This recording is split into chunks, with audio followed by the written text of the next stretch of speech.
Hello and welcome to I Know Dino. I'm Garrett. And I'm Sabrina.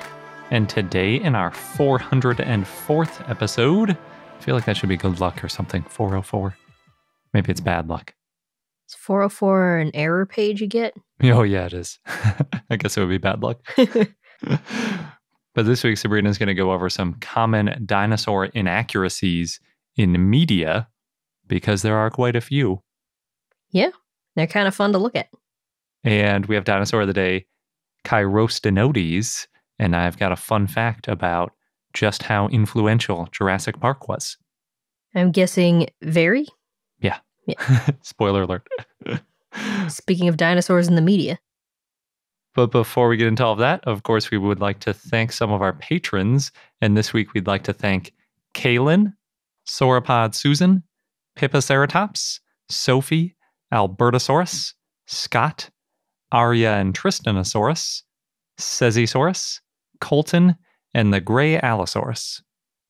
Well, thank you so much for all of your support. Again, it's because of our patrons that we're able to keep this show going.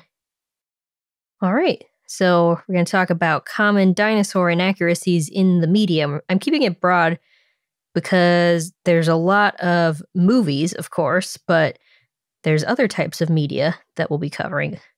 Like TV shows? And art, comics. Dinosaurs are everywhere. They are, that's true.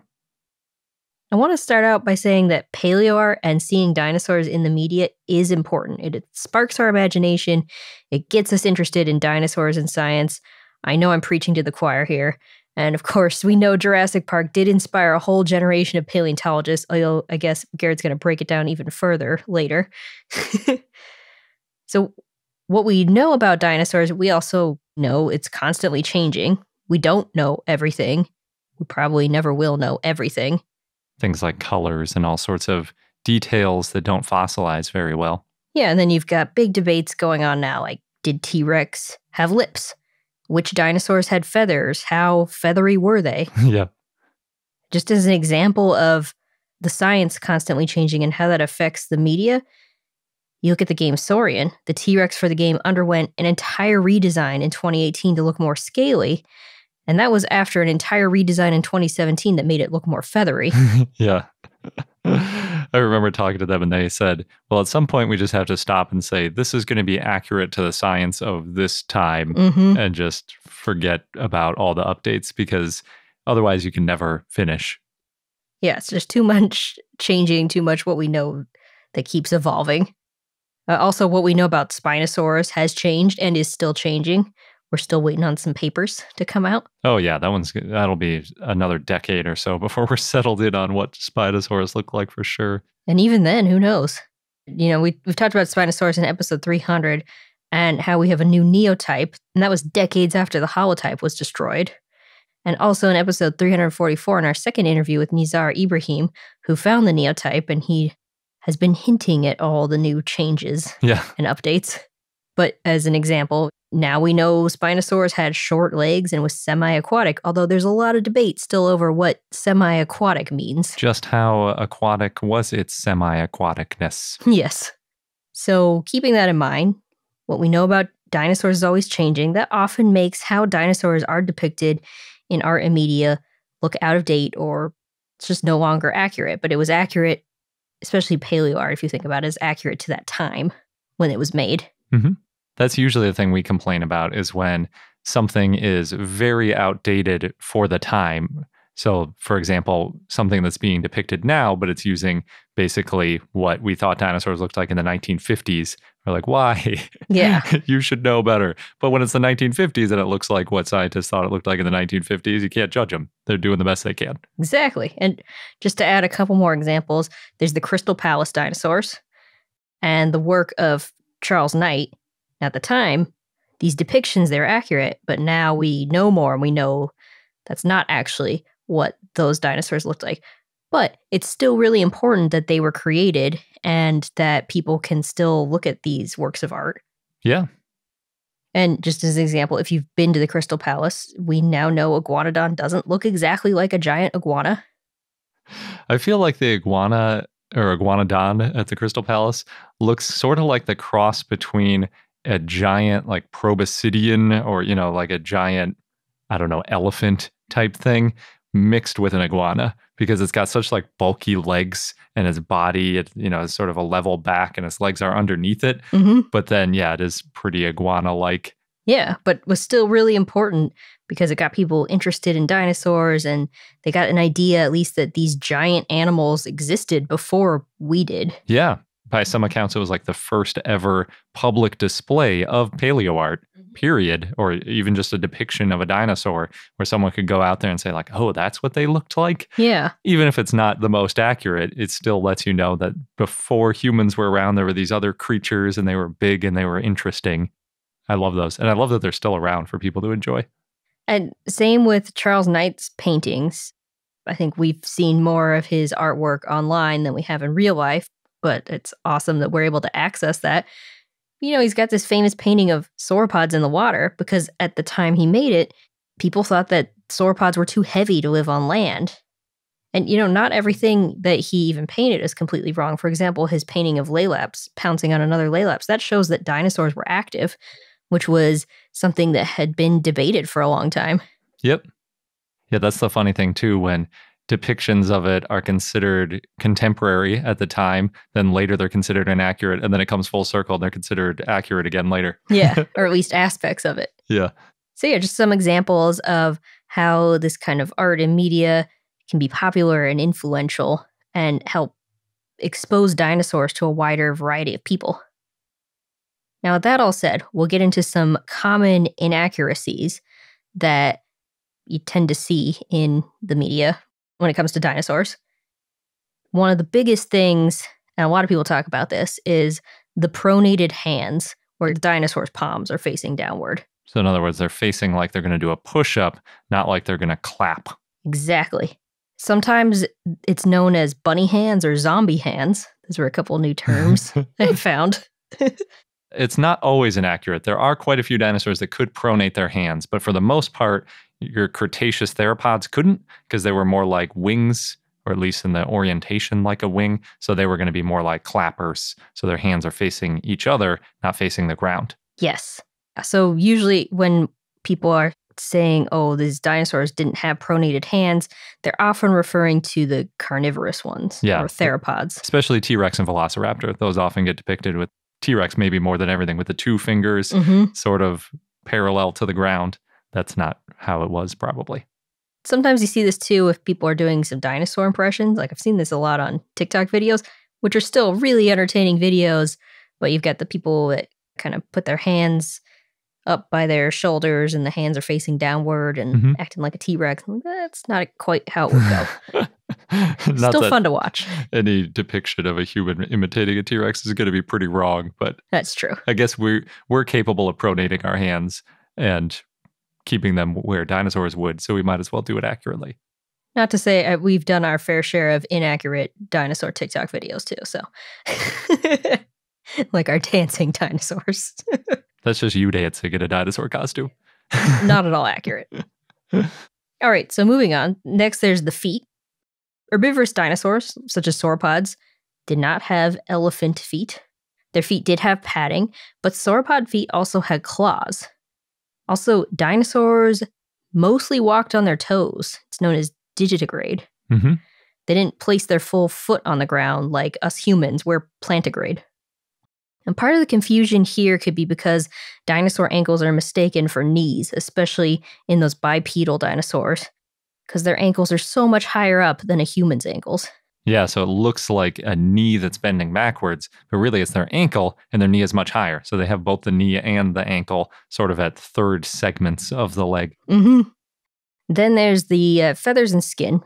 The skin is not always depicted as accurate on dinosaurs. Sometimes it looks a little bit more wrinkly, like an elephant's skin. Herbivorous dinosaurs did have rough, scaly skin, and some had spines and armor because they needed more defense. Think ankylosaurs and stegosaurs. And then carnivorous dinosaurs, some of them had feathers or tiny scales. And we know that coelurosaurs had feathers. That's that group that includes raptors. And of course, there's the question of how much skin they had, which I know we talk about as shrink-wrapped dinosaurs, where if they have too little skin, and it's really tight around them. It makes them look really weird because it's like their skeleton is the only thing they have, like super emaciated dinosaurs. Yeah, no body fat. And there's this book, All Yesterdays, by Darren Naish and C.M. Kozman, John Conway, and Scott Hartman, where they depicted modern animals as shrink-wrapped, like hippos and whales, and those animals look completely different. My favorite are the birds that they did it to because, you know, presumably a velociraptor, for example, might have had feathery arms, so it would have looked like a large limb. And just like a modern bird, it looks like they have large limbs with their patagium and then the feathers all over it. But if you shrink wrap just the bone, it's just like these weird sticks sticking out. And that's basically how a lot of people depict raptors, right? As like just these really skinny arms sticking out. It's like that's not necessarily just raptors. Yeah, dinosaurs in general. So that's what the book is about, is like maybe we got it wrong with dinosaurs and there was more soft tissue covering similar to what we see in living animals. Yeah.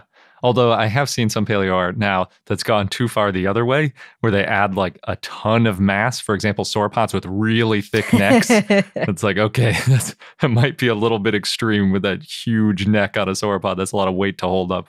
But again, it's hard to know. It is hard to know.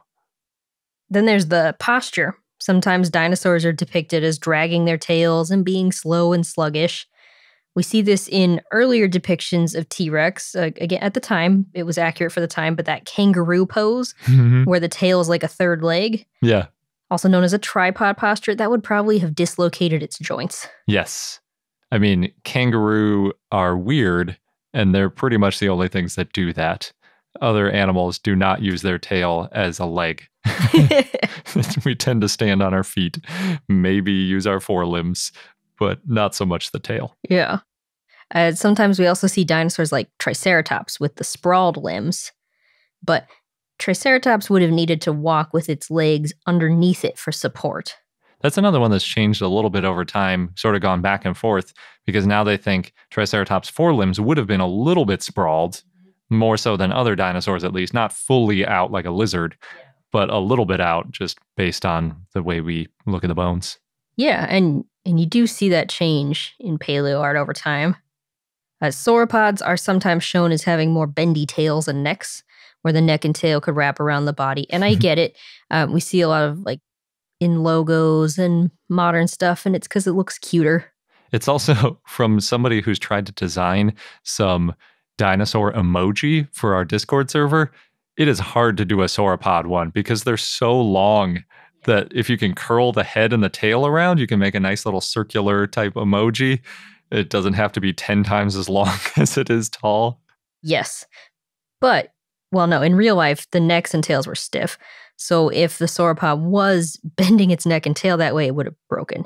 Probably, yeah, if it bent that far. But things like diplodocids and stuff had they had the whip-like tails. True. They could bend them more. They could move. They had some movement. But maybe not like into a full circle. Yeah. Just degrees of things. A lot of dinosaurs are like that too, where they get depicted as more flexible than they really were so that they fit properly into frames. Sometimes with sauropods too, we see their necks as more vertical than horizontal. In most cases, sauropods held their necks more horizontally, like Mamenchisaurus.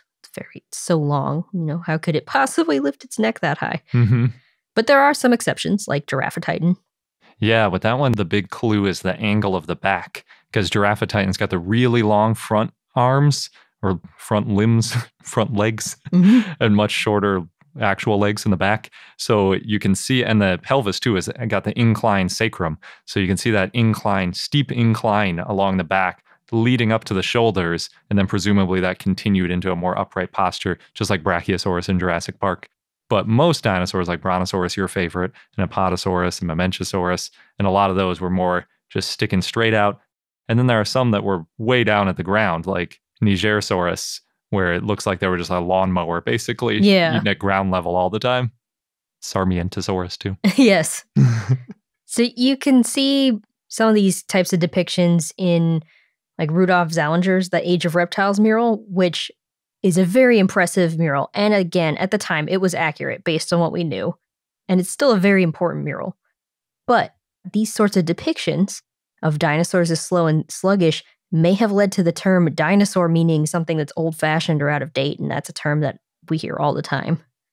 I think also, yeah, that slow lumbering and extinct, there was this presumption too that evolution was going to better forms. It was kind of one of the early ideas about evolution that, we're an improvement on everything that came before us in like a qualitative kind of way.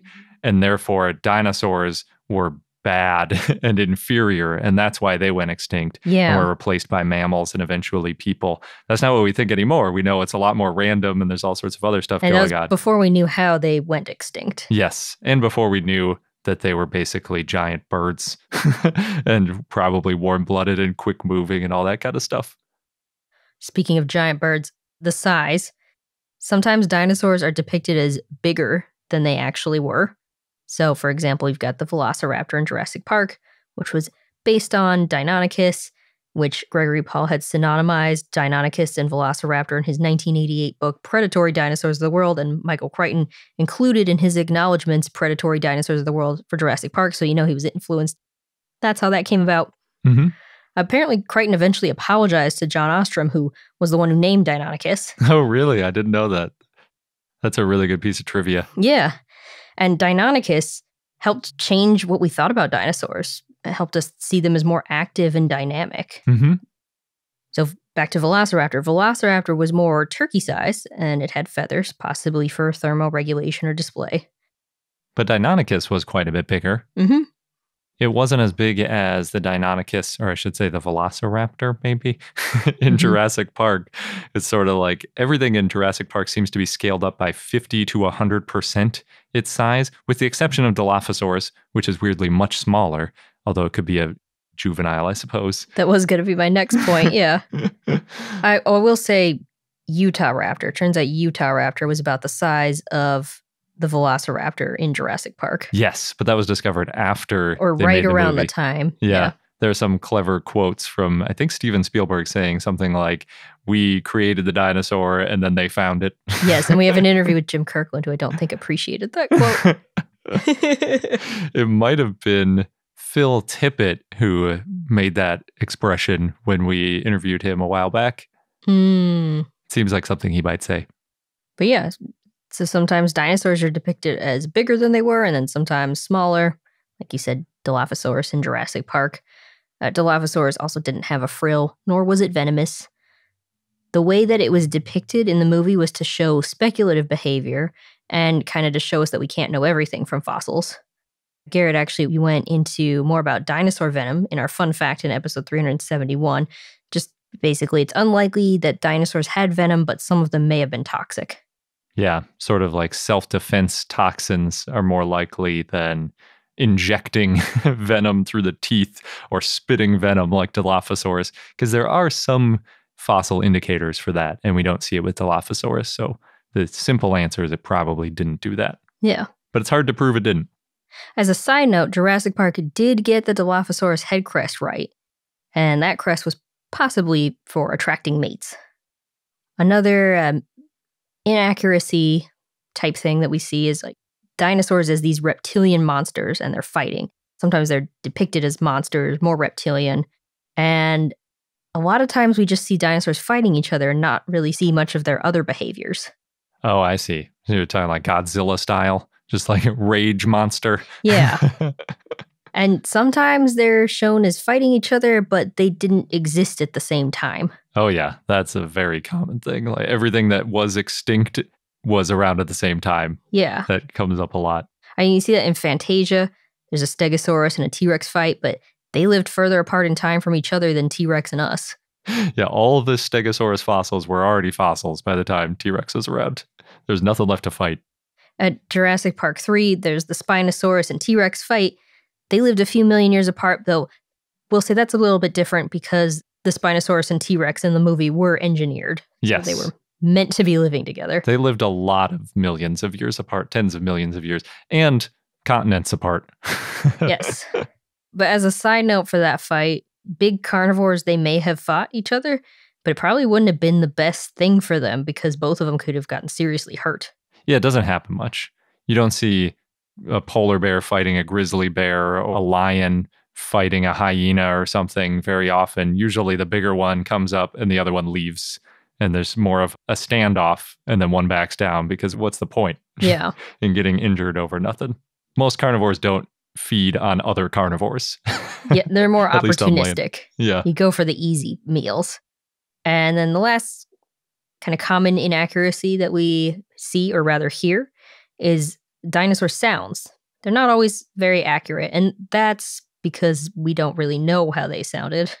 But our best guess would be that they sound more or less like a big flightless bird or a big crocodile, which is more of a rumbly or booming type noise, and certainly not a roaring sound like a lion or an elephant, which is often what they use. Yeah, so if it was more bird-like sounds, it could be low murmuring, or it could be hissing like geese. Oh yeah, hissing, that's true. So dinosaurs probably weren't generally that loud, and they also probably didn't walk around with their mouths open all the time, if you look at how living animals act today. Yep.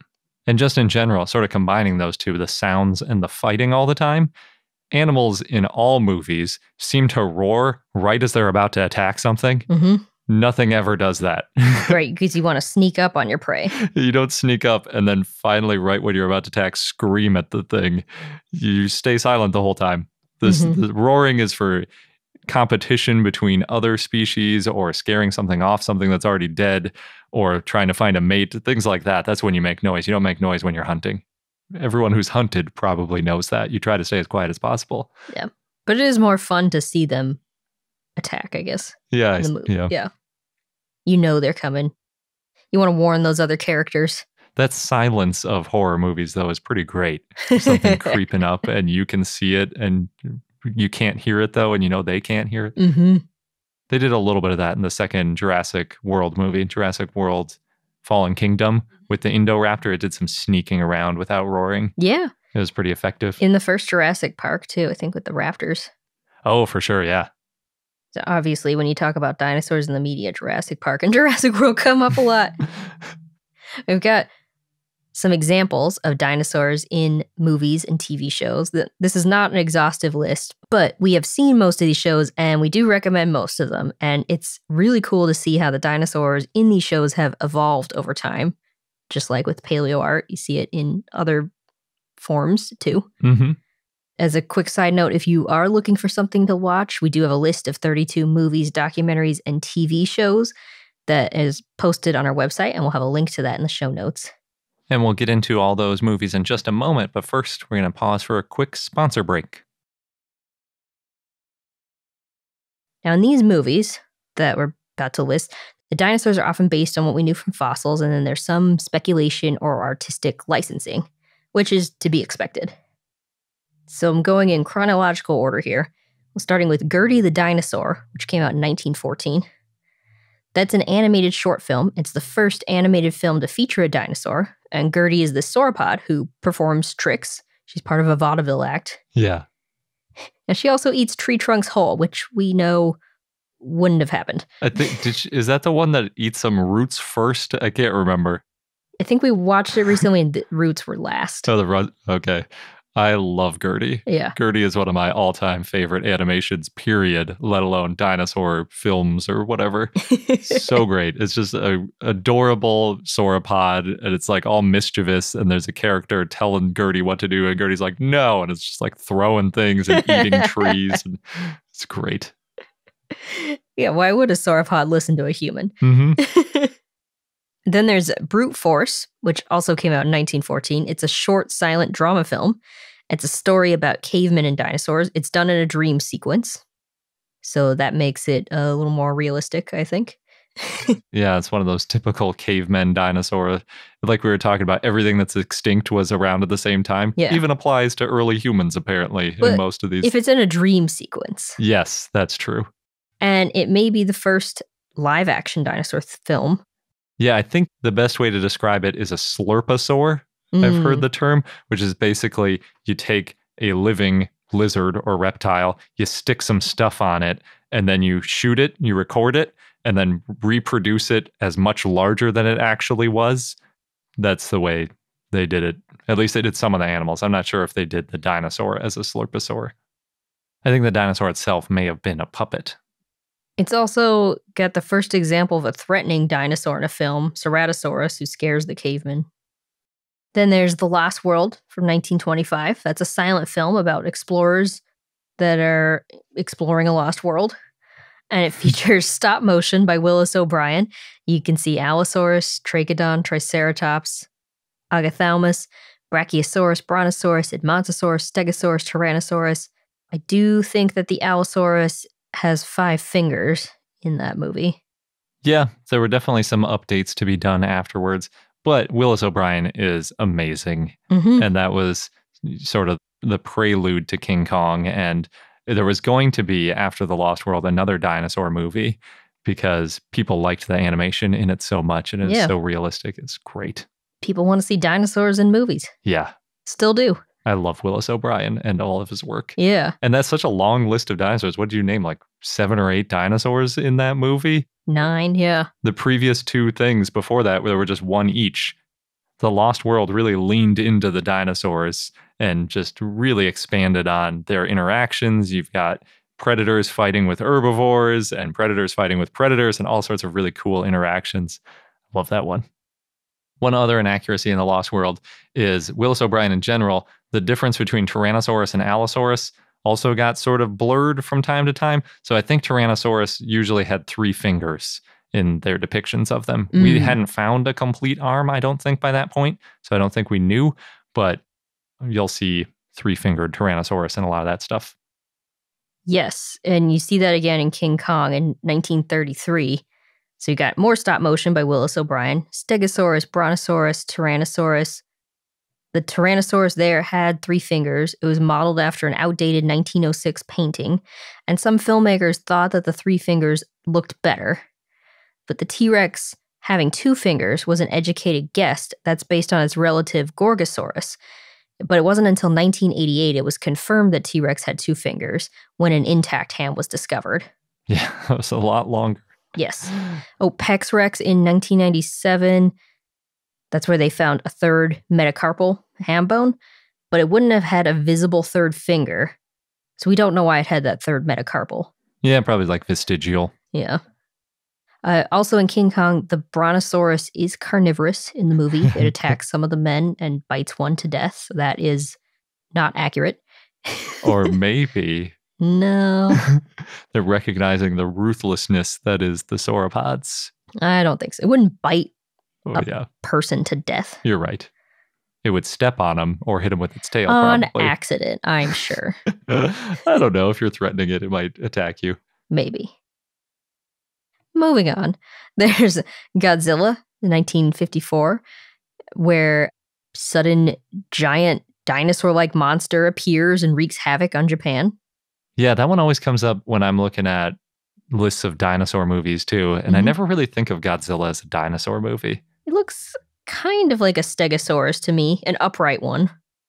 That's a good point. I forget about the weird Stegosaurus plates that it has on its back. And I guess, yeah, overall it is shaped sort of like an Allosaurus or a T-Rex or something, and it's upright. Dinosaur-like. Yeah.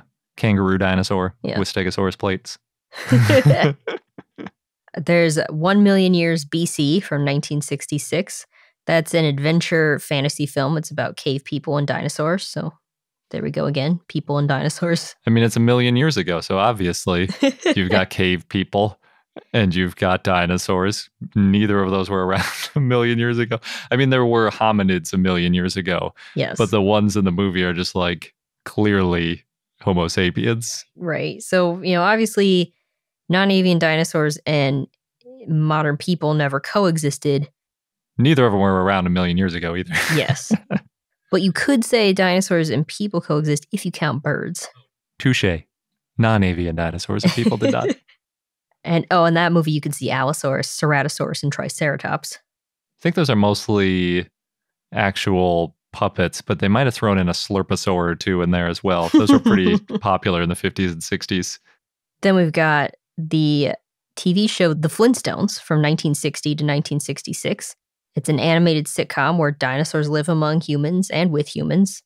Personally, I like Dino. That's that prosauropod-like dinosaur pet, but they have Dino acting like a dog. Yeah. I mean, maybe, I guess. Yeah. We don't know if it would have been possible to domesticate any of the dinosaurs. Yeah. People domesticate birds, so maybe. It's true. I'm sure the dinosaurs weren't speaking English like they do in the show, though. That's true. Then there's Land Before Time, 1988. Oh, yeah. I love this movie. It might be my favorite dinosaur movie. And it's definitely the reason I got into dinosaurs. It was the first dinosaur movie I saw, too. I probably saw it for the first time when I was 3 or 4. Mm-hmm. I love that movie. I mean, there are some inaccuracies, like the characters. You got Littlefoot the Apatosaurus, Sarah the Triceratops, Ducky the Saurolophus, Petrie the Pteranodon, and Spike the Stegosaur. They wouldn't have been living together as friends because they didn't all live at the same time. Whether or not, even if they suspend disbelief and say, well, they would have all gotten along because they're all on their own in this weird environment, they wouldn't have even been around at the same time. Yeah. The movie did get some things right, like Sharptooth, the T-Rex, only had 2 fingers. It's true. I always thought, and this is clearly wrong, but I always thought Spike was an ankylosaurus, probably because I liked ankylosaurus so much. And if that was the case, they pretty much could have coexisted, except for Littlefoot being an apatosaurus. Yeah. If Littlefoot was a titanosaur, you could have a titanosaur, a triceratops, maybe a saurolophus, or at least some kind of hadrosaur, a pterosaur, and an ankylosaurus together. So you could almost get there, but not with the ones I picked. But yeah, Spike's a stegosaurus. Yeah, it is named Spike. There aren't really any spikes on ankylosaurus. Then, of course, there's Jurassic Park from 1993. And we've talked a lot about this one before and already a little bit in this episode.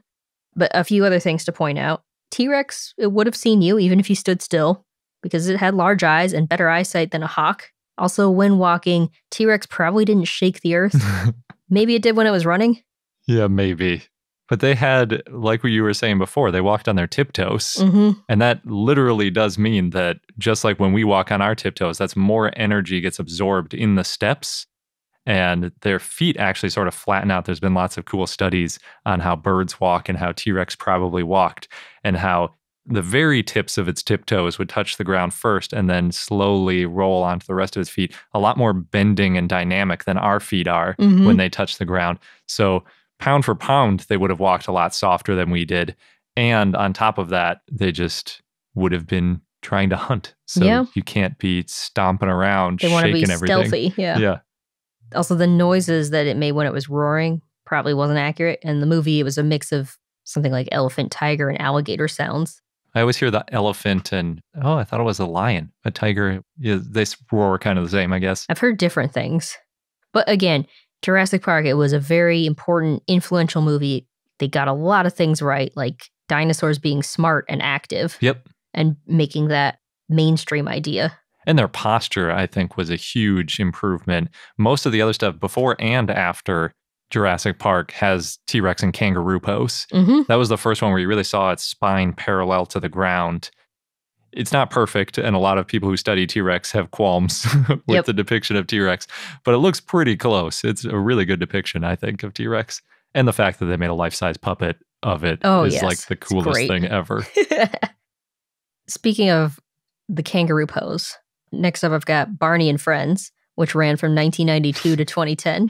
Talk about going from a legendary thing to just not so great. Well, I don't think we were the right age at the right time for Barney. I don't know if it started in 92. We probably were. No, I think you had to be a little bit younger to enjoy Barney. Could be. I always thought Barney was terrible. Yeah, but I know people younger than us have liked Barney. And it was a really popular children's show, and it was educational. If it got them into dinosaurs, I'm all for it. Yeah. I think I had already seen Land Before Time by then. Yeah, so it's hard to go from Land Before Time to Barney. It is. Or from even just like a dinosaur book to Barney, I feel like. But still, a way to get people into dinosaurs. And we can't say for sure that T-Rex wasn't purple with green spots. Yes, exactly. But it is probably unlikely because, again, it was hunting and camouflage is a good thing to do. On a more realistic note, there's Walking with Dinosaurs from 1999. That's a 6-part nature documentary that portrayed dinosaurs. And some of them that they featured, they included Coelophysis, Diplodocus, Laelinosaura, and Tyrannosaurus. They consulted a lot of paleontologists to make this, and it was pretty accurate for the time, though sometimes the sizes of the dinosaurs were a bit off. Yeah. Walking with Dinosaurs is amazing. If you haven't seen Walking with Dinosaurs, you got to watch it. Yes. Puppets. They use so many puppets. There's also some cool CGI. They did that really interesting effect where they would shoot a landscape and they sort of inserted dinosaurs into it, CGI wise. So it feels really like you're looking at dinosaurs in this ancient ecosystem, which is great. Then there's Dinosaur from 2000. That's a Disney film about an iguanodon that gets adopted by lemurs, and then the family joins a herd of a whole bunch of different types of dinosaurs in search for their communal nesting grounds after a meteor crashes into Earth. And the dinosaurs in that film are pretty accurate and still hold up today. There's a lot of paleontologists, if you read online, that agree. There are a few minor things, like, yes, iguanodon had a beak, not lips, but they did need to take some liberties so that the characters could talk. Yeah, that's one of those common problems. If you want people to watch it and relate to the dinosaur characters, the creators always want to give the dinosaurs these human-like expressions so that you can read their faces and really see the emotions. So that means giving them more brow movement than they would have had, giving them lips if they're talking, giving them eye movement, all that kind of stuff. Yeah. And I know they consulted with some experts on that movie too. Yeah, we rewatched that one recently. It was good. I liked it. Then we've got King Kong, the 2005 version. It's one of the remakes. One of the many remakes. Yeah. It's a really epic adventure film. I'd say it's really pretty. In the movie, you've got Vastatosaurus Rex, which is a fictional version of Tyrannosaurus Rex. One thing that I found while researching this is, even if this predator chased after humans, would it have been worth it? Because humans would have been pretty small, not much of a meal. Yeah, I don't know. Humans sometimes hunt rats and stuff to eat, or squirrels, or if it's easy, if we're really slow and easy to catch. That's true. We don't have any armor. Yeah. It just sort of depends. How hungry was it? I suppose, though, that is a good point about would it have chased us? Because a lot of times animals eat things that are familiar to them because it's risky to eat something you've never seen before. So if you're living on an island for a long time and you've learned what to eat and then some random thing comes through, the instinct is not to go try to eat it immediately. Yeah. Because you don't know what it is. It could be poisonous to you, or it could have some sort of self-defense you're not aware of, or all sorts of different problems. Yeah, that's a good point.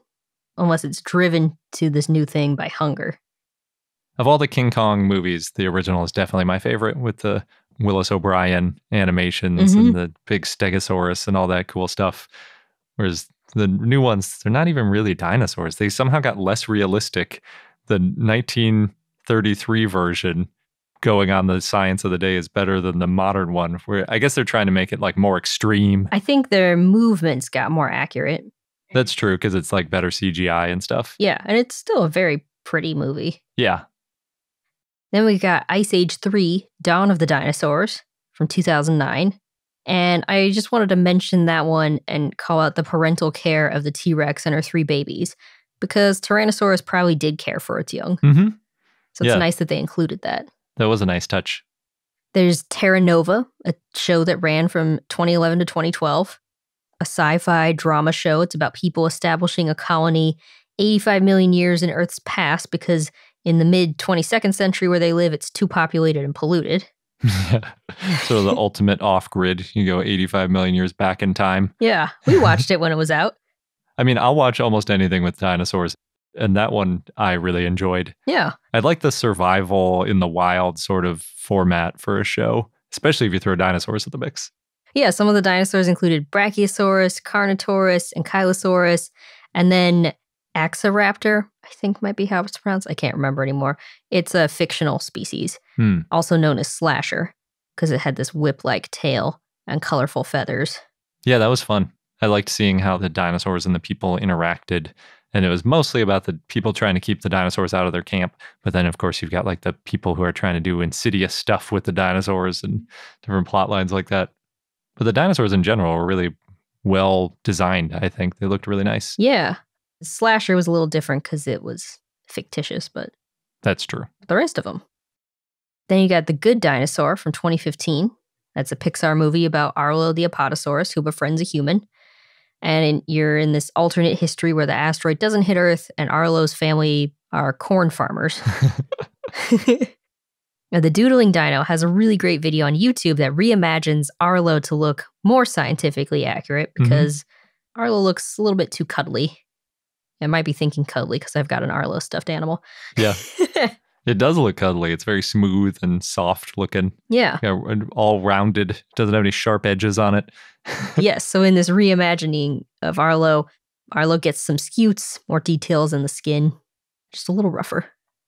I did like the Styracosaurus a lot in the movie. Oh, yeah. That was my favorite character, too. It's got all the birds perched on its different horns. They had the fun group of some sort of theropods that were ranchers, too. I think they might have been T-Rex. Yes. We got Butch the T-Rex rancher. Yeah, those are pretty fun. In general, though, there were not enough dinosaurs in that movie. For a movie about dinosaurs, just only dinosaurs, not that many. It was a pretty simple storyline. And I think we heard that it started out more complicated originally with all sorts of cool concept art and stuff, and then they decided it was too complicated, so they really slashed the story down. Yeah, and they didn't have much time either. Yeah, and then it was the worst received Pixar movie of all time. Yeah, which is too bad. I still enjoyed it. At the very least, you got a cool pillow out of it. Oh, yeah. Plus, I like all the dinosaur movies. Yeah. And then we get into the Jurassic Worlds. So you got Jurassic World 2015, Jurassic World Fallen Kingdom 2018. And by the time this episode airs, Jurassic World Dominion will have come out. But we are pre-recording this episode because we have recently had a baby. So, yep, hopefully. I won't get into all those movies here because we talked at length about all of these movies. Jurassic World we talk about in episode 29. The Dinosaur of the Day is Indominus Rex. Jurassic World Fallen Kingdom we talk about in episode 187. The Dinosaur of the Day is Indoraptor. And if all goes well, we'll have talked about Jurassic World Dominion in episode 394. I will say we do often bring up inaccuracies in the Jurassic Park and Jurassic World films, but we do really enjoy all of the movies and the shows, and we appreciate what they've done for paleontology. Definitely. The two biggies are definitely the feathers and the size, I would say, of them. The rest of it's sort of nitpicky. It's mostly plot things, like this one wouldn't have acted like this. This one could have seen movement, all that kind of stuff. But watching the depictions of dinosaurs in those movies is wonderful. That's why we always go to them as close to opening day as we can to see them in a theater. The latest and greatest CGI of these animals that everybody wants to imagine. Yeah. They do such cool stuff. They do. And it's always the first time you've seen this sort of thing on a dinosaur, like that kind of movement and all that detail. I love it. So we've covered a lot of dinosaur movies, but dinosaurs, as we know, we see them everywhere. So there's a lot of dinosaurs in other types of media. For example, comic books. And Alex Hastings, who has been on our show, evaluated 150 comics between 1964 to 2017 and found a lot of interesting things about how dinosaurs are depicted in these comic books. So the most common animal that he found was T-Rex. And then after that, you've got Pteranodon, which isn't a dinosaur, but still got the Mesozoic creatures. Yeah, it was in his scope because he was just looking at paleontology in comics, not just dinosaurs. Interestingly, a lot of theropods in the comics couldn't be identified to their specific genus. Sort of Godzilla-like. Just some kind of theropod. There's a lot of raptors without a specific name. Mm. And then some other common inaccuracies include teeth that were drawn to have the exact same teeth from front to back, even in T-Rex. Yeah, because they should be different sizes and shapes along the mouth, just like our mouth. We don't have the exact same tooth in the entire mouth. We've also got the wrong number of fingers and toes, the wrist pronation. Again, dinosaurs being clappers, not slappers. Yeah, the clapper's not slapper. I guess slapping is like slapping on a table. Yeah. Because slapping you also do in a clapping sort of position, like if you're slapping somebody. Oh, okay. But if you slap down, yeah, but you want to clap. And then sometimes they're depicted as too large. Often. Yeah. Now, in other depictions in art and media and stuff, we've got, for example, the Sinclair dinosaur. Oh. The Sinclair Oil Corporation, it's an oil company. They do oil, gas, and motor fuel distribution. And they had the idea to use dinosaurs in their marketing since 1930. I think it's sort of tongue-in-cheek that oil is a fossil fuel and therefore dinosaurs. Oh, that could be. But Really, just for the record, oil is not made of dinosaur bones. Fossil fuels in general are mostly made out of like plant material that has decomposed partially or gotten compressed and affected in the geological layers way down in the earth. Fossils aren't old enough for that. Dinosaur fossils aren't. And they also don't have enough organic material. Yes. But Sinclair dinosaur, the really well-known one, is Dino the Apatosaurus or Brontosaurus, depending on which year you're looking at it. And Dinos appeared in the Chicago's World Fair in 1933 to 1934 and was in the New York World's Fair in 1964 to 1965. Dino's also part of their logo and has appeared as a balloon in the Macy's Thanksgiving Day Parade in 1963 and in 2015. Oh, I didn't realize there was such a long hiatus. I remember in 2015, I didn't realize that they didn't do it after that or anything. Oh, at least not that I know of, yeah. Dino's also been made into toys, and you can see fiberglass Dinos at Sinclair stations around the U.S. There's a lot of people who take photos with the fiberglass ones. Some of them climb on top to dino sit. We've seen that on Instagram. And Dino's a really cute dinosaur, but again, you got the tail dragging, so not the most accurate. It's a 1930s depiction of a sauropod for sure. Yeah. You can also see dinosaurs in rides at theme parks. So there are dinosaurs at Disneyland. You can see it when you're taking the train between Tomorrowland to Main Street and travel back to Primeval World. It's this diorama that was made in 1966. Now you do have the Triceratops in the sprawling position, and you've got Stegosaurus and T-Rex fighting. They had a Triceratops, but they had T-Rex fight the Stegosaurus. Yeah. That's funny. Because it would have fought a Triceratops. Just maybe it's because Fantasia had come out a few years before. That's my best guess. That's a really good point. That's got to be it. So, it's out of date by today's standards, but it's still fun to see. There's also Dinosaur, the ride in Disney's Animal Kingdom. That was built before the movie Dinosaur came out in 2000, but then they updated it after the movie came out to tie it in better. Oh, cool. Because people wanted that dinosaur animatronic ride. Yeah. And that one is more accurate than what you see in the train ride in Disneyland. The Carnotaurus is the villain dinosaur, just like in the movie. And actually, I think the ride inspired the types of dinosaurs that they put in the movie. But the Carnotaurus has the pronated hands. Then there's Jurassic World, the ride at Universal Studios, which was formerly Jurassic Park, the ride. I haven't been on that one. Have you been on that one, Garrett? Yes. I've been on it when it was Jurassic Park, the ride, a long time ago. My guess is the dinosaurs probably look the same as in the movies. It looks that way in the pictures I've seen, too. Yeah. So you've got Stegosaurus, Parasaurolophus, Compsognathus, Tyrannosaurus, Dilophosaurus, Velociraptor, and then, of course, Indominus Rex, because it's Jurassic World. Yeah. I think that was like a log ride. But then there's the Velocicoaster now, too, which I guess is the roller coaster version. The new one. So yeah, you can see dinosaurs everywhere, and they keep building new ones. Then, of course, there's dinosaur toys. Now, there's a lot of both accurate and inaccurate dinosaur toys. If you want to know more about inaccurate dinosaur toys, the best place to see it is the YouTube channel Your Dinosaurs Are Wrong. Yeah. And a lot of the things that they talk about are like the teeth of the toy, or the colors, or the body shape.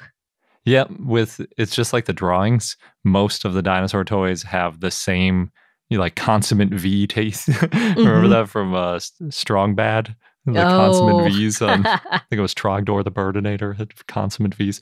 Where it's just, everything has sharp teeth, right? Every dinosaur, every toy, it's just those V-shaped white teeth on everything. Yeah. Whether it's a sauropod, or if it's a velociraptor, or a T-Rex, or an ankylosaur, whatever, even if it's supposed to have just a beak and no teeth, it's going to have these V-shaped teeth.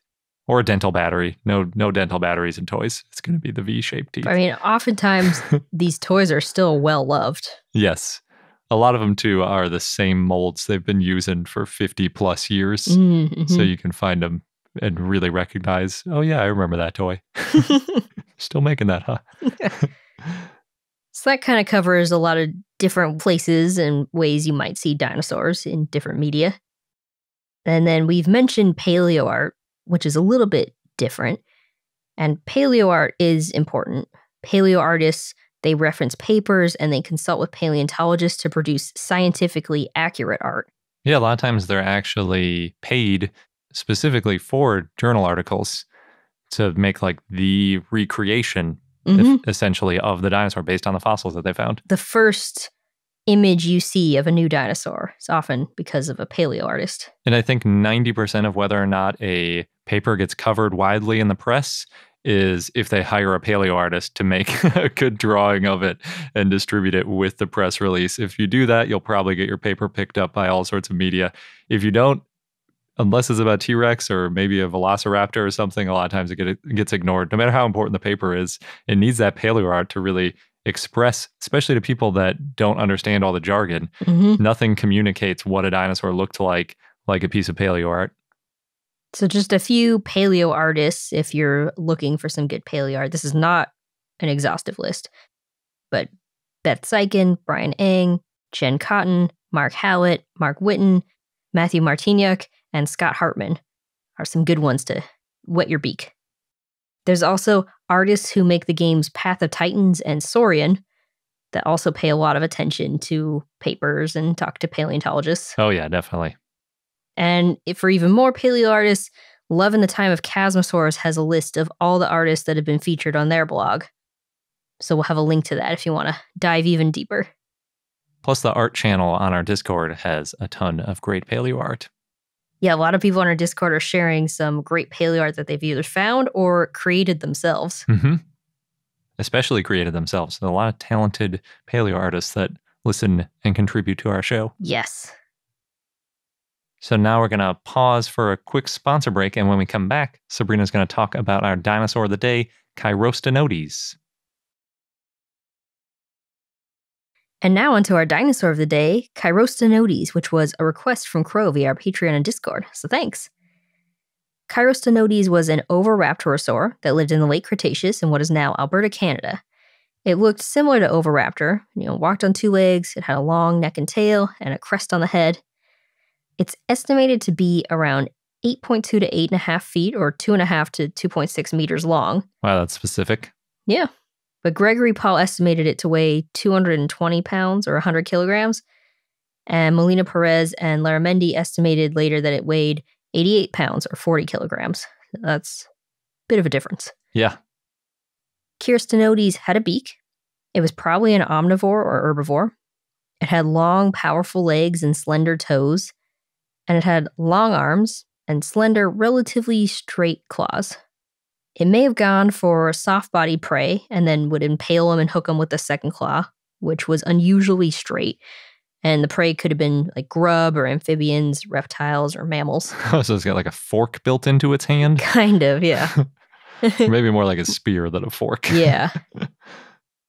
The interesting thing, though, is if Chirostenotes had large feathers on its fingers, because that's been found in other Oviraptorosaurs, then it wouldn't have been able to use that claw to impale. I see. So it's just, maybe it did this. We don't know for sure. So that'd be a good one to find some actual feathers of, if we could, that specific species, because it would tell us a lot more about what it was up to. Yes. The type species is Chirostenotes paragracilis. The first fossils were found in 1914 by George Sternberg. He found a pair of hands. Lawrence Lamb studied the fossils, but died before he was able to name them. Oh. So Charles Whitney Gilmore named Chirostenotes in 1924, and the name comes from Lamb's notes. Oh, that's cool. Yeah. The genus name means narrow-handed, and the species name means throughout gracile. Narrow-handed makes it. If all you have is hands, you got to name it after the hands. Yes. It's so weird finding only hands of an animal, too. Like, could you imagine you just find hands? Yeah, Dino-Chiros. Yeah, exactly. It's so strange. Doesn't happen very often. Usually you find like a femur, you'll find like some large bone, maybe some vertebrae, teeth, but not usually just the hands. There was another specimen found that included a set of jaws with teeth, but later that one was renamed to Richard Ostesia, and it's a dromaeosaur. It got renamed because Chirostenotes did not have teeth. Or at least we think it didn't, if we've never found a skull. Well, other fossils were found that were later referred to Chirostenotes, and that includes some feet that were originally thought to be macrophalangia, and lower jaws that were thought to be Cinanathus. In 1969, Edwin Colbert and Dale Russell suggested that Chirostenotes and Macrophalangia were synonymous. Cinanathus was found to be an Oviraptorosaur. Originally, it was thought to be a bird. And that was after the Oviraptorid Elmosaurus was described by Osmolska in 1981. It was found in Mongolia. So that's how they were able to reference these other materials. How we found out it didn't have teeth. Yeah. Now, in 1988, Phil Curry and Dale Russell studied a specimen that had been in storage since 1923, and that helped to link all of these fossils. And so they were all considered to be Chirostenotes. Cool. Yeah, that's the best thing. You find a jaw over here and hands over there, and you think, well, they probably go together, and then you find the fossil that actually has both of them in one individual. And you know they do. In 1971, Joel Crocraft named a second species of Cinanathus. At the time, he still thought that it was a bird. But Russell and Curry suggested that this second species was more gracile and it was smaller, so they named it as a second species of Elmosaurus, as Elmosaurus elegans. Hans-Dieter Suess renamed Elmosaurus elegans to Chirostenotes elegans in 1997, but then it became Leptorhynchos in 2013. And later studies found Chirostenotes and Cinanathus to be distinct from each other. Other dinosaurs that used to be considered to be Chirostenotes include Epichirostenotes and Anzu. In 2019, Funston and Curry described some newly found Chirostenotes fossils, including jaws, vertebrae, and parts of the hind limb. In 2001, Bruce Rothschild and others studied stress fractures in theropods and found that out of 17 Chirostenotes bones, only one had stress fractures, which isn't too bad, I guess. Yeah, 1 out of 17. Yeah. Still seems not great. Other dinosaurs that lived around the same time and place as Chirostenotes included ankylosaurs, ceratopsians, hadrosaurs, and theropods. And other animals included amphibians, crocodilians, lizards, fish, plesiosaurs, and mammals. And our fun fact of the day is that after the novel Jurassic Park was released in 1990, a flood of dinosaur movies started, and it still continues to this day, over 30 years later. We get to reap the rewards. We do. It also really changed the type of dinosaur movies that were coming out in a very good way. So, first of all, if you do an IMDb search for movies with dinosaur in the description, because you can do these fun advanced searches in IMDb, you'll get 86 results, the first being The Lost World in 1925. So it gets most of them. I added in Gertie, the dinosaur, and Brute Force to get 88 dinosaur movies over the last 108 years. You got to start with Gertie. You have to, yes. Plus Brute Force is pretty significant. The word dinosaur wasn't as big of a draw in the 19-teens when those movies came out, apparently. And, so they didn't necessarily describe it. They would describe it as something else, like a vaudeville act with an animated creature or something. And I think not everyone knew what the term dinosaur was necessarily, too. Yeah, I was trying to figure that out because we know in Victorian times, people didn't know yet. But I'm not sure when that switched over. I think by 19-teens, a lot of people knew. But it certainly wasn't a big draw to movies because these were the first movies that ever had them. So you don't know if people are going to be excited about it. So anyway, that's definitely not a complete list, but it has all of the biggest movies. And of those 88 movies, 62 of them were released after Jurassic Park, or 70% of them. Wow. And that's only like 30% of the time. Yeah, 70% so of they the got movies. much more popular. Basically, they averaged about 2 per year after the novel was released, compared with only about 1 every 3 years before the novel. You could probably say something similar for books, too. Oh yeah, I'm sure. Dinosaurs also became a much more central part of movie plots after Jurassic Park. So prior to Jurassic Park, there were basically only 3 categories of movies that had dinosaurs in them. The worst one by far was the caveman movies. Those are like Brute Force, 1 Million Years BC, and Caveman with Ringo Starr. They all have the same format of you've got caveman, cavewoman. They have some sort of romance usually, and then there's all sorts of creatures around, messing with them. Usually dinosaurs are just one of those creatures, and sometimes they call them dinosaurs, but they're basically completely unrecognizable as a dinosaur because it could be something like a slurposaur, where it's clear somebody just took a chameleon, glued a horn to it, and then filmed it and blew it up and said, oh no, the dinosaur's coming for us. Yeah, sometimes they had good dinosaurs, though. Sometimes they did, yeah. Like, I think 1 million years BC and some of the others also had pretty good dinosaurs. But in general, those caveman movies, not my favorite of the three main genres. The next one is the Lost World adventure movies. Those are pretty fun. Those include The Lost World, King Kong, and The Land That Time Forgot. Those are all pretty enjoyable. The Land That Time Forgot is pretty funny. It's got things like pterosaurs flying, where you can see the cords holding it up, and they don't flap at all. It's like somebody literally strung a toy pterosaur, like a rubber pterosaur, and just moved it around in front of a camera and then cut to people screaming. So those can be really good or not so good. But that's the second type. And then the third type is dinosaur animations and mostly vignettes, which I think are my favorite of the three types. So those include Gertie the Dinosaur, Fantasia, and The Land Before Time. All are just dinosaurs going about their dinosaur business. There's no people in them. The other two always have lots of people. Oh, Gertie's got people. Yeah, that's true. That's sort of an exception because it's... Fantasia has people, but not in the dinosaur scene. Well, with Gertie, too, it's the animation is just of Gertie, and then it cuts to a person basically separately talking to Gertie. So that was basically all you had prior to 1990. There were some exceptions, but that was pretty much what was going on prior. You could say like pre-JP almost as like a time period. After Jurassic Park, the biggest category of dinosaur movies by far is sci-fi fantasy. So you get all those things like Terra Nova, where people are traveling in time. You get lots of stories about people bringing back dinosaurs and wreaking havoc, all sorts of different movies. Most of them are basically spin-offs of Jurassic Park, but there's all sorts of cool things people do with dinosaurs other than weird caveman recreations. Still a lot of Lost World type movies happen, like all the remakes of King Kong is the same format. But in general, dinosaurs are usually a much more central part of movies that include them than they were before. So before, like with the caveman movies, it's sort of like there was a dinosaur for a bit and then they move on to the next animal. Now, usually dinosaurs are front and center if there's going to be dinosaurs in a movie. And you can tell that because if you use different data, basically I searched for the word dinosaur in the title of movies, and you get about 60 movies in the IMDb database that have dinosaur as part of the title. Only 10 of them are from before Jurassic Park, meaning that after Jurassic Park, there have been about 50 movies with dinosaur in the title. And that shows you how much more of a focus they are in the movie than they used to be, which is great. That is.